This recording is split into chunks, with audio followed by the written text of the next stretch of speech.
ఉమ్మడి కరీంనగర్, నిజామాబాద్, మెదక్, ఆదిలాబాద్ జిల్లాలలో పోటీ పడుతున్న బీజేపీ పట్టభద్రులు, ఉపాధ్యాయ ఎమ్మెల్సీలను గెలిపించాలని బీజేపీ జాతీయ నేత లక్ష్మణ్ పిలుపునిచ్చారు. శనివారం కరీంనగర్లోని సుమంగళి ఫంక్షన్ హాల్లో నిర్వహించిన సమావేశానికి ముఖ్య అతిథిగా లక్ష్మణ్ పాల్గొన్నారు. ఈ సందర్భంగా మాట్లాడుతూ, నిన్న సీఎం రేవంత్ రెడ్డి మాట్లాడుతున్న తీరు పిల్లలు వినకూడని మాటలు తెలంగాణ సమాజం తలదించుకునేలా ఉందని బీజేపీ సీనియర్ నాయకులు లక్ష్మణ్ రానున్న రోజుల్లో రేవంత్ రెడ్డిని కేసీఆర్ కు పట్టిన గతే పడుతుందని హెచ్చరించారు. ప్రధాని నరేంద్ర మోదీ ఎదుగుదలను చూసి రాహుల్ గాంధీ ఓర్వలేక విమర్శలు గుప్పించడంపై దేశవ్యాప్తంగా ప్రజలు శిక్ష విధించాలని అన్నారు. తాజాగా ఢిల్లీ ఎన్నికల్లో రాహుల్ గాంధీ పార్టీ గుండు సున్నా ఫలితాలు వచ్చిందన్నారు. 10 ఏళ్లలో తెలంగాణలో సబ్కా సాత్ సబకా వికాస్ ద్వారా 1000 కోట్లు కేటాయించారన్నారు. తెలంగాణకు తొలిసారి మొన్న బడ్జెట్లో రైల్వే అభివృద్ధి కోసం 5800 కోట్లు కేటాయించడం చరిత్రాత్మకమన్నారు. కాంగ్రెస్ హయాంలో మూతపడ్డ రామగుండం ఎరువుల కర్మాగారాన్ని తెరిపించి 12.70 లక్షల మెట్రిక్ టన్నుల ఉత్పత్తి చేసిన ఘనత బీజేపీకే దక్కుతుందన్నారు. నిజామాబాద్ లో పసుపు బోర్డుని ఏర్పాటు చేశామన్నారు. వరంగల్ మెగా టెక్స్టైల్స్ ఫ్యాక్టరీ ఏర్పాటు చేశామన్నారు. ఈ కార్యక్రమంలో కామారెడ్డి ఎమ్మెల్యే వెంకట రమణారెడ్డి, బీజేపీ పట్టభద్రుల, ఉపాధ్యాయ ఎమ్మెల్సీ అభ్యర్థులు అంజిరెడ్డి, కొమరయ్యలతో పాటు ఎమ్మెల్యే శోభక్క, మాజీ మేయర్ సునీల్ రావు తదితరులు పాల్గొన్నారు. నరేంద్ర మోడీ మహిళా బిల్లు, మహిళా చట్టసభల రిజర్వేషన్ కావాలని సోనియా గాంధీ, కాంగ్రెస్ పార్టీ అధ్యక్షులు మహిళ అయినా మీతో సాధ్యం కాలేదు. మీరు చేయలేదు, మనసు లేదు మీకు. మిమ్మల్ని సమర్థించిన పార్టీలే రోజు సమాజ్వాదీ పార్టీ ఆర్జేడీ బిల్లు చింపేస్తే అడ్డుకున్న వైన మీదైతే ఇదే నరేంద్ర మోడీ గారు ఏ పార్టీలు అయితే అడ్డుకున్నాయో, ఏ పార్టీలు అయితే బిల్లు చింపేశారో వాళ్ళ మెడలు వంచి వాళ్ళ మహిళా బిల్లుకు అనుకూలంగా ఓటు వేయించినటువంటి గనుడు వాళ్ళ నరేంద్ర మోడీ. ఒక్కరు కూడా వ్యక్తగలరు. ఒక మతోన్మాది మస్జిద్ తప్పితే ఎవ్వరు కూడా మహిళా బిల్లును ఇవాళ అడ్డుకునే పరిస్థితులు. ఇది మోదీ గారి జమానా. దయచేసి ఆలోచన చేయండి. పదవి విరమణ చేసినటువంటి ఉద్యోగులు మిమ్మల్ని నమ్మి ఓటేసి గెలిపిస్తే మమ్మల్ని నచ్చేదాన్ని ఉంచుతారా ఇవాళ? అందుకని మిమ్మల్ని గట్టెక్కించాలంటే ఇవాళ మనకు సువర్ణ అవకాశం. ఎవరి ప్రలోభాలకు మోసపోకండి, ఎవరి మోసపూరితమైనటువంటి ఒత్తిడికి లొంగిపోకండి. మీ ఎమ్మెల్యేలు ఇక్కడ ఏమి చెప్పినా వాళ్ళ వల్ల ఒరిగేది లేదు, జరిగేది లేదు. కాబట్టి మీరు ఓటు ఆయుధం ద్వారా మీ హక్కులు, మీకు రావాల్సినటువంటి అధికారాలు చేపట్టుకునే దానికి వాళ్ళ బీజేపీ సమర్థిస్తున్నటువంటి అభ్యర్థులు వాళ్ళు ఇంతకుముందు చెప్తున్నారు. వాళ్ళు బీఆర్ఎస్ దరిదాపులో లేదు, బరిలోనే లేదు. వాళ్ళు హస్త సన్యాసం చేశారు. ఈ సమాజాన్ని ప్రభావితం చేసినటువంటి ఈ మేధావి వర్గం ఇంతకుముందు చెప్పినట్టుగా ఇప్పుడు జరుగుతున్నటువంటి నల్గొండ, వరంగల్, ఖమ్మంతో కలిపితే 72 అసెంబ్లీలను ప్రభావితం చేసే ఎన్నికలు, 12 పార్లమెంట్ స్థానాలను ప్రభావితం చేసే ఎన్నికలు. కాబట్టి ఇది సెమీఫైనల్ కాబోతున్నది. రేపు జరగబోయేటువంటి ఎప్పుడు జరిగినా ఈ రాష్ట్రంలో అది దానికి బాట. కాబట్టి వాళ్ళ ప్రజలు, వాళ్ళ ఆకాంక్షలు ఏ రకంగా దేశవ్యాప్తంగా మోదీ నాయకత్వంలో డబుల్ సర్కార్ ద్వారానే మాకు న్యాయం జరుగుతుంది, మా అభివృద్ధి చెందుతుంది, మాకు పేదల సంక్షేమ పథకాలు దళారి పాత్ర లేకుండా అందుతాయని చెప్పి భావిస్తూ ఏ రకంగా విజయ డంకా మోపిస్తున్నారో హర్యానా, మహారాష్ట్ర, మొన్న 27 సంవత్సరాల ఢిల్లీలో ఏ రకంగా బీజేపీ ప్రజలు ఆదరించి ఏ రకంగా గెలిపిస్తున్నారో తెలంగాణ ప్రజలు అతీతం కాదు, కాచుకొని చూస్తున్నారు. అన్ని పార్టీలకు అవకాశం ఇచ్చాం, తెలంగాణలో చూసి మోసపోయాము, ధనపడ్డాము, ఒక్కసారి బీజేపీకి ఇస్తామనేటువంటి ప్రజలు ఇవాళ గంపెడాశ చూస్తున్నారు. దయచేసి మేధావి వర్గం, తెలంగాణ ప్రజలు, రైతులు, కూలీ వర్గాలు, ఇవాళ ఎస్సీ, ఎస్టీ, బీసీ, ఆర్థికంగా వెనుకబడ్డటువంటి ఈడబ్ల్యూఎస్ వీళ్ళందరూ కూడా భారతీయ జనతా పార్టీ మాత్రమే భవిష్యత్తు తెలంగాణ చెప్పి విశ్వసిస్తున్నారు. కాబట్టి వాళ్ళ ఆశలు దయచేసి వప్పు చేయండి. ఖచ్చితంగా మేము పూర్తి బాధ్యత తీసుకుంటాం. ఏ రకంగా ఎక్కడికక్కడ మంత్రులు ఇవాళ ఏ రకమైన కమిషన్లు, ఏ రకమైన ముఖ్యమంత్రి రేవంత్ రెడ్డి గారు నిన్న హైదరాబాద్లో ఒక సమావేశంలో నేను విధి లేని పరిస్థితుల్లో 2020 మ్యాచ్ ఆడుతూ ఉన్నాను. పిల్లలు వినకూడని చూడకూడని భాష కూడా నేను మాట్లాడుతూ ఉన్నాను. ఆటలో ఉండాలంటే మాట్లాడక తప్పటం లేదని చెప్పి ముఖ్యమంత్రి గారు ఏదైనా విలపించారో తెలంగాణ సమాజం ఇవాళ సిగ్గుతో తల వంచుకుంటా ఉన్నది. ముఖ్యమంత్రి భాషా పదజాలం పిల్లలు సైతం కూడా జుగుప్సకరంగా చూడలేకపోతున్నారు తల్లిదండ్రులు అని చెప్పి టీవీలు మూసేస్తామని చెప్పి మీరు ఇవాళ నువ్వు విధిలేని పరిస్థితిలో 2020 మ్యాచ్ ఆడినా దానికి కొన్ని రూల్స్ క్రికెట్ రూల్స్ ఫ్రేమ్ చేసి ఉంటే అనే విషయాన్ని మర్చిపోకూడదు.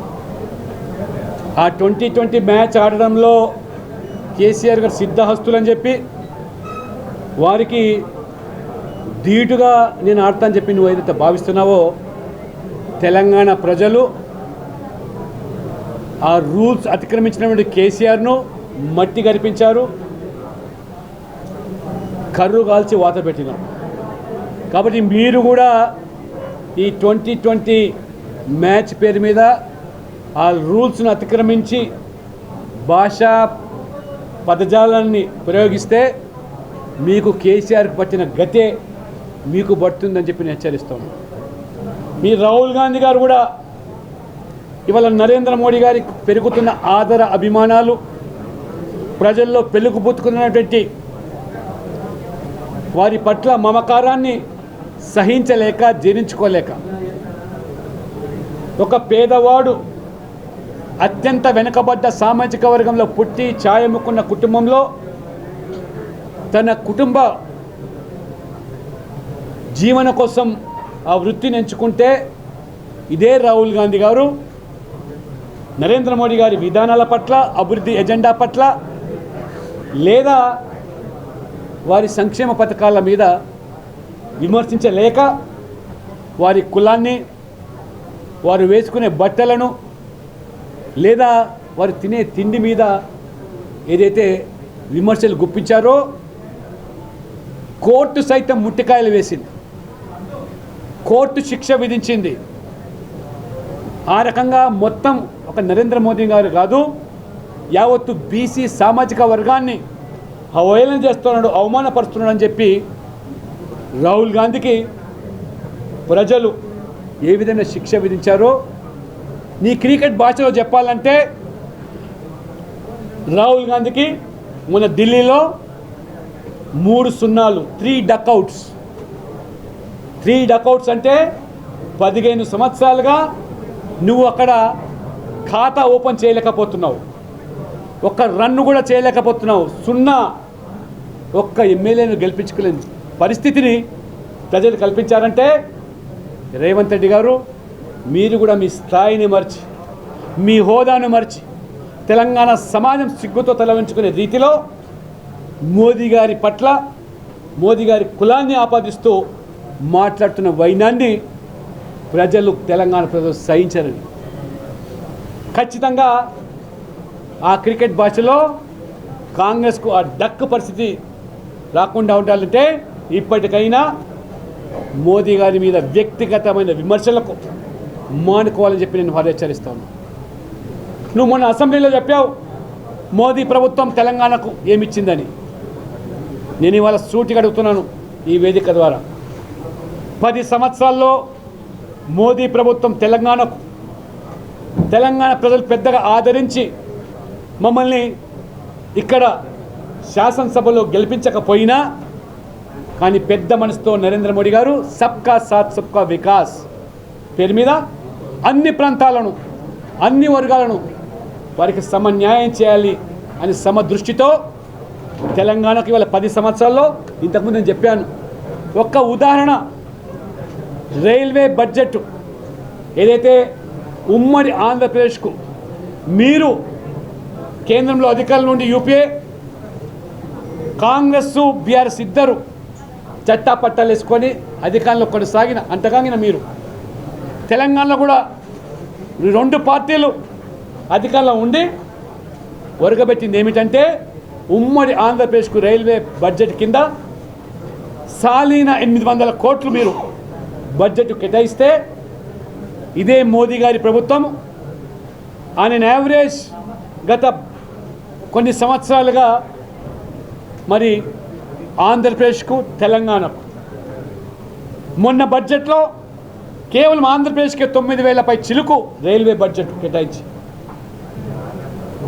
కొత్త railway zone south coastal railway zone ఇది చరిత్రాత్మకం. అదే రకంగా తెలంగాణకు మొదటిసారిగా 5,700 కోట్లు ఏకంగా తెలంగాణలో రైల్వే అభివృద్ధి కోసం. ఇవాళ తెలంగాణలో వరంగల్లో వ్యాగన్ మ్యానుఫ్యాక్చరింగ్ ఫ్యాక్టరీ, దానికి తోడు 99% ఇవాళ ఎలక్ట్రిఫికేషన్ తెలంగాణలో రైల్వే లైన్స్కు. చర్లపల్లిలో కొత్తగా టెర్మినల్ ఆ ప్రభుత్వము మీ ప్రభుత్వం సహకరించకపోయినా, అడిగిన మేరకు ప్రభుత్వం భూమి అప్పగించకపోయినా ఒక ఆధునిక రైల్వే టెర్మినల్లు హైదరాబాద్ మీద ఒత్తిడి తగ్గించడానికి రైల్వే టెర్మినల్, సికింద్రాబాద్ రైల్వే స్టేషన్కే 750 కోట్లతో 75 సంవత్సరాల స్వాతంత్రం మొదటిసారి పునర్నిర్మాణం, నాంపల్లి రైల్వే స్టేషన్ పునర్నిర్మాణము, దానికి తోడు తెలంగాణలో 40 రైల్వే స్టేషన్లు పునర్నిర్మించడము, స్వయంగా మీ ఇందిరాగాంధీ ప్రధానమంత్రిగా కొనసాగినటువంటి మెదక్ పార్లమెంట్ సభ్యులుగా గెలిపించిన తెలంగాణ ప్రజలకు మీరు ఒరగబెట్టింది ఏమేంటంటే మీరు మొండి చేయి చూపించారు. ప్రజలు చెయ్యి గుర్తు నమ్మి ఓటేస్తే మీరు మెదక్ ప్రజలకు మొండి చేయి చూపించి ఆ రకంగా అబాసుపాలు చేస్తే నరేంద్ర మోడీ ప్రభుత్వం ఈ దేశ చరిత్రలో, తెలంగాణ చరిత్రలో మొదటిసారిగా మెదక్కు రైల్వే స్టేషను, అదే రకంగా సిద్దిపేటకు రైల్వే స్టేషను, కొమరవెల్లికి రైల్వే స్టేషన్ ఇచ్చింది మోదీ ప్రభుత్వం. ఇవాళ ఈ రకంగా రైల్వే ఒక మచ్చుక మాత్రమే ఉదాహరణ చెప్తున్నాం. ఇవాళ మేము మీ హయాంలో మూతపడ్డటువంటి ఈ రామగుండం ఎరువుల కర్మాగారాన్ని ఈ ప్రాంతంలో ఇప్పుడు ప్రజలు గమనిస్తూ ఉన్నారు. 6,000 పై చిలుకు కోట్లతో దాన్ని పునర్ప్రారంభించి ఉద్యోగ ఉపాధి అవకాశాలే కాకుండా మొత్తం దక్షిణాది రాష్ట్రాలకు ఇవాళ ఎరువుల కర్మాగారంగా, ఎరువుల భాండాగారంగా ఇవాళ ఏ రకంగా 12,70,000 మెట్రిక్ టన్నుల ఉత్పత్తి చేస్తున్నటువంటి ఖ్యాతి మోదీ ప్రభుత్వం కల్పించింది. ఇవాళ నిజామాబాద్లో మా సభ్యుడిచ్చిన మాట బాండ్ రాసిచ్చినటువంటి అరవింద్ గారు పసుపు బోర్డు తీసుకొస్తామని చెప్పి ఇవాళ ఆ పసుపు బోర్డు నిజామాబాద్కే కాదు ఆర్మూర్కు తీసుకొచ్చి జాతీయ స్థాయి చైర్మన్ను ఇవాళ తెలంగాణ రైతు బిడ్డ కల్పించింది మోదీ ప్రభుత్వం. జహీరాబాద్లో పారిశ్రామిక కారిడార్ ఇవాళ ఇండస్ట్రియల్ కారిడార్ డెవలప్ చేస్తుంది మోదీ ప్రభుత్వం. ఇందిరాగాంధీ ఎంపీగా ఉండి ప్రధానమంత్రి అయినా ఒరగబట్టి రేవంత్ రెడ్డి గారు ఇవన్నీ వాస్తవాలని చెప్తున్నాను. ఇవాళ ఆదివాసుల యొక్క మనోభావాలకు అనుగుణంగా ఒక ట్రైబల్ యూనివర్సిటీ ఆంధ్రప్రదేశ్ విభజన చట్టం మేరకు ఆదివాసీల యొక్క మనోభావాలకు అనుగుణంగా సమ్మక్క సారక్క పేరు మీద ఇవాళ ఆ వర్గాల ప్రజలే కాకుండా మొత్తం ఆసియా ఖండంలోనే అతిపెద్ద జాతరగా కొనసాగే పట్ల ఒక నమ్మకంతో ఇవాళ సమ్మక్క సారక్క జాతర. వరంగల్లో ప్రధానమంత్రి మిత్ర కాకతీయ మెగా టెక్స్టైల్ పార్క్, దేశంలో 5 టెక్స్టైల్ పార్కులు వారు మంజూరు చేస్తే అందులో ఒకటి తెలంగాణ ప్రాంతానికి ఇచ్చింది మోదీ ప్రభుత్వం. బీబీనగర్లో ఎయిమ్స్, ఇవాళ మీ హయాంలో ఎన్ని ఎయిమ్స్, మోదీ గారు వచ్చిన తర్వాత దేశవ్యాప్తంగా ఎన్ని ఎయిమ్స్ హాస్పిటల్స్ ఇవాళ. భారత్ మాలా ప్రాజెక్ట్ కింద 4 గ్రీన్ కారిడార్స్. మొత్తం ఈ దేశంలో తెలంగాణ అత్యంత రహదారిలో వెనుకబడి ఉంటే ఆనాడు వాజ్పేయి గారు ప్రధానమంత్రి గ్రామీణ సడక్ యోజన పేరు మీద కానీ పట్టణాలకు పల్లెలకు అనుసంధానం చేస్తూ రోడ్లు నిర్మాణం చేస్తే మీ హయాంలో ఈ రాష్ట్రంలో కేంద్రంలో అధికారంలో మీరు మొత్తం 50-60 సంవత్సరాలు పాలిస్తే 2,500 కిలోమీటర్లు జాతీయ రహదారుల నిర్మాణం జరిగితే ఇవాళ మోదీ గారు 10 సంవత్సరాల్లోనే 2605 కిలోమీటర్లు నేషనల్ హైవేస్, దాదాపు 1,10,000 కోట్ల వెచ్చించి నేషనల్ హైవేస్, 5 వందే భారత్ ఎక్స్ప్రెస్లు తెలంగాణ, ఏరుపాలెము, నంబూరు, మల్కాన్గిరి, పాండురంగపురం మరి 753 కిలోమీటర్లతో రైల్వే ట్రాక్ కొత్తగా నిర్మాణం చేస్తుంది.